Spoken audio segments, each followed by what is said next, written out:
എന്താ എന്താ നിനക്കിവിടെ കാര്യം? ഞാൻ അച്ഛനെ കാണാൻ. അച്ഛനോ? ഏതച്ഛൻ? ആരുടെ അച്ഛൻ? ആ ബന്ധമൊന്നും വേണ്ടെന്ന് വെച്ചിട്ട് തന്നിഷ്ടത്തിന് ഇറങ്ങി പോയതല്ലേ നീ? ദീപക്, വെറുതെ പ്രശ്നം ഉണ്ടാക്കരുത്.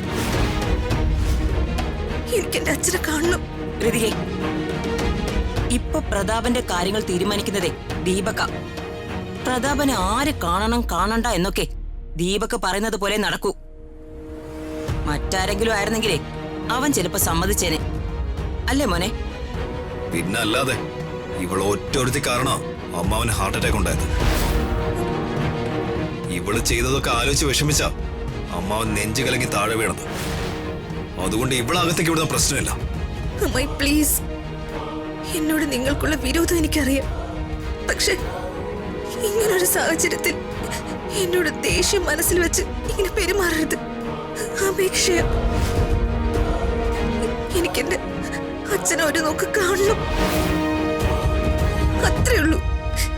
കണ്ടിട്ട് ഞാൻ പൊയ്ക്കോളാം. എന്തിനാടി നീ അവനെ ഒരു നോക്ക് കാണുന്നേ? മരിച്ചോന്ന് ഉറപ്പു വരുത്താനോ?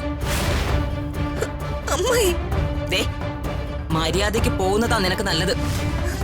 ഇല്ല, അച്ഛനെ കാണാതെ ഞാൻ ഇവിടുന്ന് പോവില്ല. മാറി നിൽക്കും.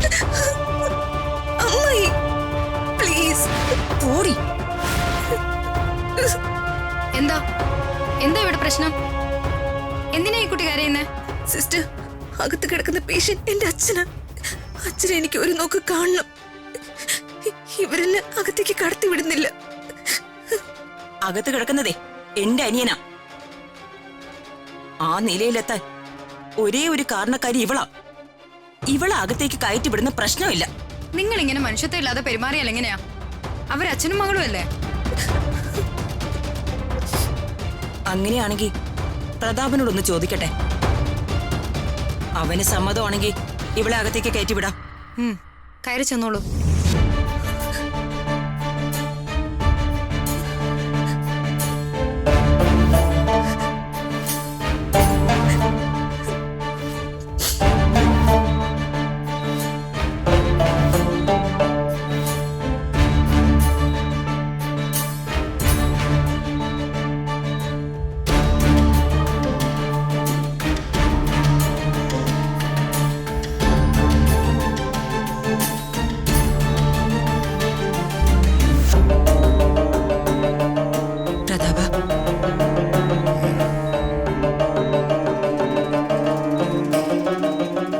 ഋതിക വന്നിട്ട് നിന്നെ കാണണമെന്ന് ആഗ്രഹം പറയുന്നു.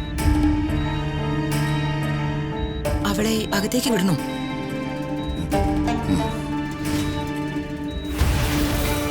അകലേ